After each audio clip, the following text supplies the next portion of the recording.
Bem, bom dia, boa tarde, boa noite. Não sei que hora você está vendo isso, mas seja muito bem-vindo a mais um episódio do nosso querido Amazon Cash, um quadro aqui do nosso canal.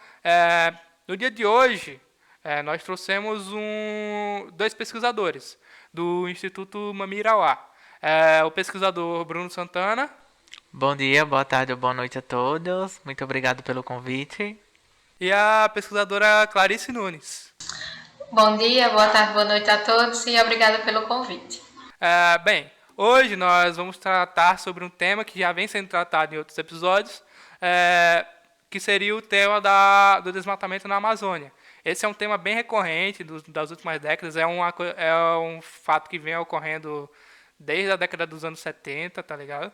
E, enfim, hoje nós vamos tratar especificamente sobre as consequências dessas ações e tudo mais, e tentar entender um pouco mais sobre as características da Amazônia em si, como característica do solo, característica do ecossistema e tudo mais. E entender como esse desmatamento ele pode acabar afetando esses fatores e tudo mais. Para isso, o nosso pesquisador Bruno ele vai dar um pequeno resumo sobre o desmatamento da Amazônia. Bom, hoje a principais causas do desmatamento ela está ligada à exploração ilegal de madeira, à grilagem, que é a invasão das terras públicas. As pessoas acabam desmatando e essa madeira acaba sendo vendida de maneira ilegal. A gente tem a pecuária extensiva, que os animais são criados soltos. E, por fim, a gente tem o garimpo também, que é outra prática que destrói o meio ambiente, a Amazônia de maneira severa. E a agropecuária, a agricultura, na verdade, que o solo da Amazônia não é um solo para agricultura a longo prazo, entendeu? Você consegue cultivar ali num certo período de tempo, mas depois o solo ele acaba perdendo todas as suas propriedades porque não é um solo rico, né? E aí a gente pode discutir mais pra frente sobre essa questão do solo. Sim, inclusive, esses dias quando eu estava navegando pela internet, eu acabei dando de cara com uma publicação que falava exatamente sobre isso daí. Ele mencionava que, tipo, apesar do pessoal usar para agricultura, eles insistirem em usar para agricultura, o solo de lá não é propício para agricultura e tudo mais, porque é um solo arenoso e, tipo, apesar de ter nutrientes, apesar da floresta passar essa imagem de que é uma floresta fértil e tudo mais, ela se mantém ali pela ciclagem de nutrientes. A camada de nutrientes do solo da Amazônia, ela é uma camada muito fina, que ela é formada pela decomposição das folhas, dos frutos, dos animais, etc. Tipo, apesar de ter muita matéria orgânica, essa matéria orgânica não é o suficiente para tornar aquele solo um solo fértil.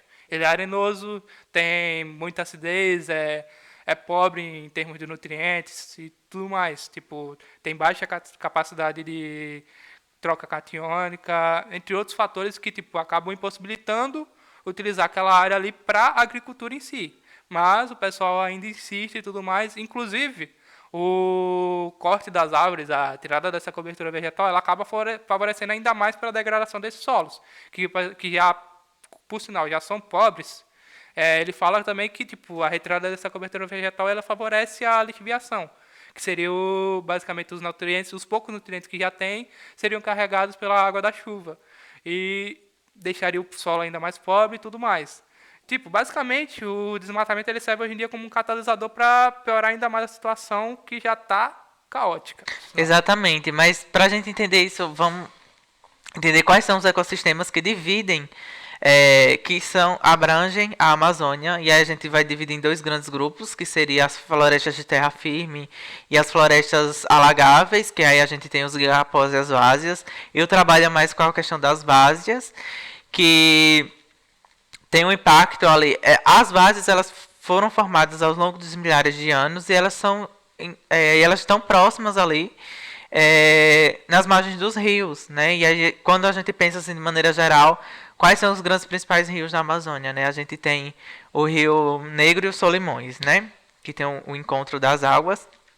E as vásias, ao longo do processo de evolução, ela é muito importante porque ela traz um isolamento geográfico ali e muitas espécies novas espécies são formadas ali nesse processo de alotropia, aloprática, né? Quando a gente vai entender o processo de especiação e formação de novas espécies.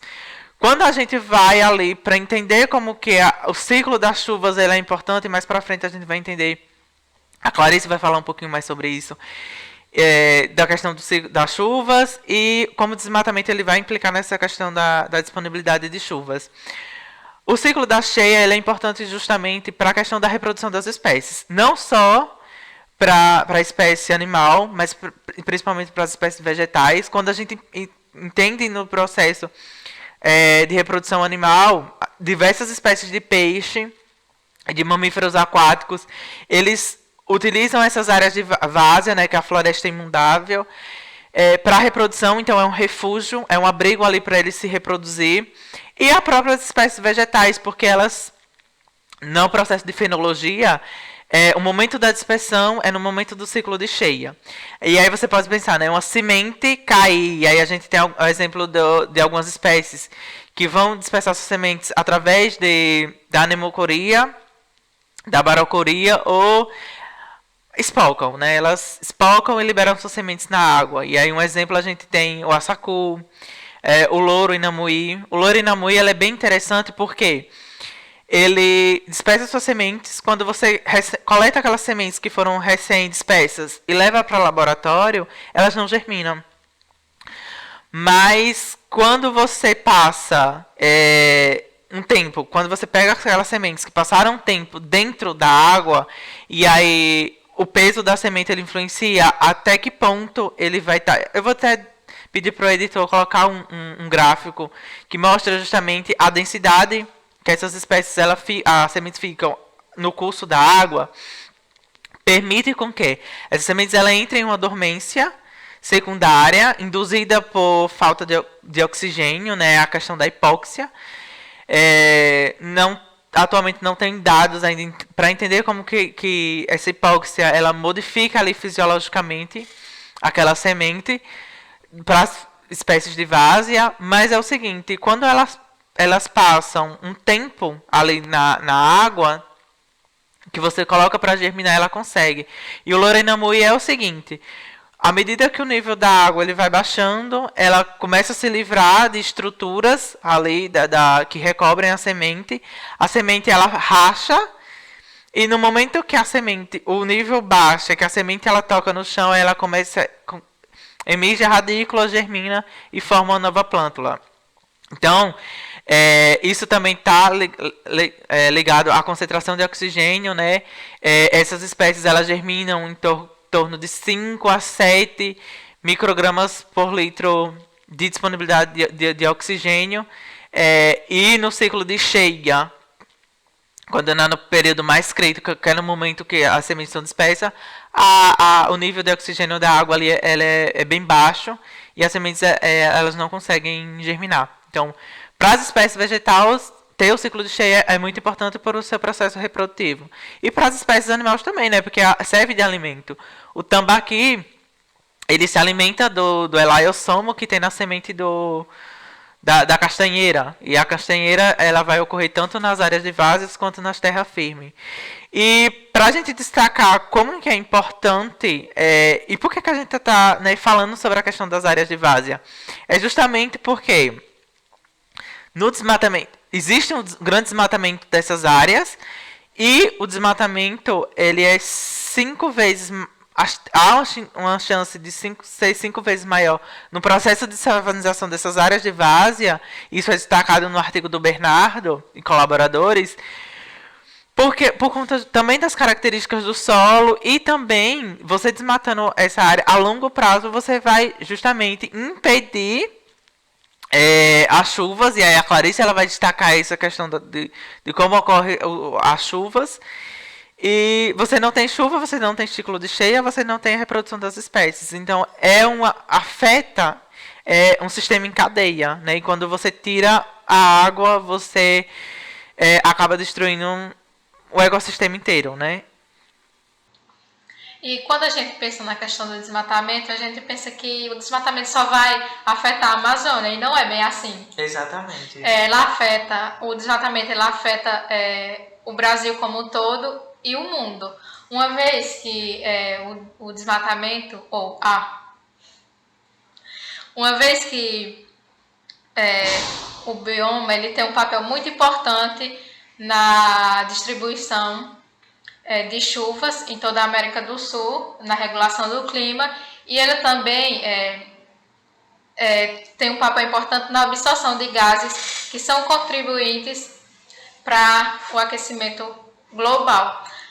Mas, como a Amazônia, a floresta amazônica, ela vai influenciar o clima. A Amazônia, ela atrai a umidade vindo do Oceano Atlântico através dos ventos alísios. Quando essa umidade chega na floresta, ela é precipitada em forma de chuva. As árvores que estão ali, elas vão absorver essa água e ao mesmo tempo elas vão liberar essa água através da sua transpiração e com isso formar novamente uma massa de ar na atmosfera. Essa massa de ar ela vai ser direcionada para a região oeste. Na região oeste ela encontra uma barreira natural, que é a Cordilheira dos Andes. Parte dessa massa de ar ela vai ser precipitada em forma de chuva, mas parte dela também volta para a região sul e sudeste do Brasil e a centro-oeste também, além de outros países vizinhos como Argentina e Bolívia. Então, o desmatamento na floresta amazônica, ela vai desregular o ciclo de chuva e, consequentemente, vai haver esse deslocamento, essa desregulação de chuva vai promover secas, e essa desregulação ela pode afetar a economia, uma vez que a agricultura e a pecuária elas ficam comprometidas sem a chuva.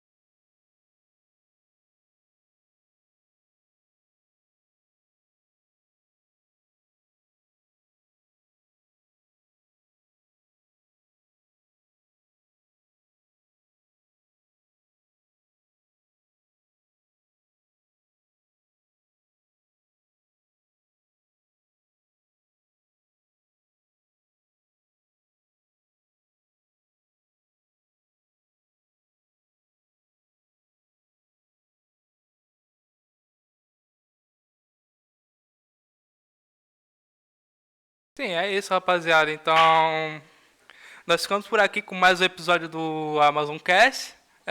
Queria agradecer a presença dos nossos pesquisadores aqui. Inclusive, vamos tentar entrar em contato com os outros dois para perguntar se eles podem dar alguma palhinha ou enviar algum vídeo para nós, falando sobre essas questões, principalmente. Com o desmatamento da Amazônia e com as queimadas que também ocorrem lá, surgem vários impactos. Impactos ambientais, impactos sociais e até mesmo impactos econômicos. Bom, sobre os exemplos de impactos ambientais que podemos citar, está a destruição da vegetação. Isso porque com a retirada da vegetação da Amazônia, várias espécies que são endêmicas, ou seja, que só ocorrem ali mesmo na Amazônia, acabam sendo extintas ou acabam sendo ameaçadas de extinção. Sendo que muitas dessas espécies são muito importantes para o setor farmacêutico, ou seja, também acaba prejudicando na economia. Essas espécies poderiam ser utilizadas para a fabricação de remédios, de forma sustentável, mas infelizmente acaba entrando em extinção. Mas não só a vegetação, mas também a fauna acaba sendo prejudicada. Isso porque o habitat natural daqueles animais acaba sendo retirado. E com isso eles não têm para onde ir, e até mesmo nesse processo acabam morrendo e entrando em extinção ou sendo ameaçados de extinção. Tem muitos daqueles já estavam ameaçados de extinção e o seu habitat natural acaba sendo prejudicado. O que era para ser feito o contrário, já que estava ameaçado de extinção, o seu habitat natural era para ser preservado, conservado, cuidado. mas acaba não ocorrendo. Além disso, os solos da Amazônia, a Amazônia ter uma grande biodiversidade, as pessoas pensam que o seu solo também é altamente fértil. Mas também assim, pois os nutrientes do solo da Amazônia, ele fica superficial. E com a retirada da vegetação e com o primeiro plantio, já não serve mais para plantar. Ou seja, nem adianta desmatar a Amazônia pensando que vai utilizar para a agricultura, porque não vai servir. Não adianta desmatar a Amazônia por isso. Além disso, acaba ocorrendo o aumento do efeito estufa, do aquecimento global, com o desmatamento e com as queimadas, liberando dióxido de carbono no ar. Também ocorre a poluição do ar, que afeta diretamente em nós, nos seres humanos, tendo problemas respiratórios. Então, esses são os problemas ambientais ligados com o desmatamento e com as queimadas na Amazônia. Bom, agora sobre os impactos sociais. Na Amazônia acaba ocorrendo vários conflitos. Conflito entre os agricultores, madeireiros contra os indígenas, povos indígenas, líderes indígenas. Além disso, também acaba ocorrendo conflito com órgãos responsáveis por setor ambiental, como o exemplo do IBAMA, devido à fiscalização e devido às tomadas de medidas quando ocorre algo de forma ilegal. E acaba ocorrendo esse conflito entre agricultores, produtores, pequenos agricultores, ali mesmo da região, madeireiros, contra ambientalistas. Além desses conflitos, acaba ocorrendo também o genocídio indígena, infelizmente. Povos indígenas acabam sendo massacrados, sendo retirados da sua terra, sendo que toda a sua vida, a questão cultural, está ali, naquele ambiente que ele estava, na Amazônia. Além disso, também acaba ocorrendo problemas econômicos. Uma pesquisa feita na Universidade Federal de Minas Gerais aponta que essa pesquisa foi feita na escala de 1999 até 2050, aponta que se as coisas continuarem da forma que está, o setor agropecuário vai perder com o desmatamento. Isso porque as pessoas pensam que desmatando vão ter uma maior área para poder criar o gado. Mas é que tá, com o desmatamento acaba influenciando, prejudicando no ciclo de chuvas, vai chover menos na Amazônia, pode chover menos na Amazônia, e com isso afetar a questão da plantação, da agricultura de lá, da pastagem, o que vai ocorrer uma perda em cerca de 5,7 bilhões por ano no setor agropecuário. Então, o desmatamento na Amazônia acaba prejudicando também na economia. E, bom, eu espero que isso tenha dado um estalar na cabeça de vocês que estão acompanhando o canal para pensar um pouco sobre tudo o que acontece lá e como isso pode acabar afetando a gente.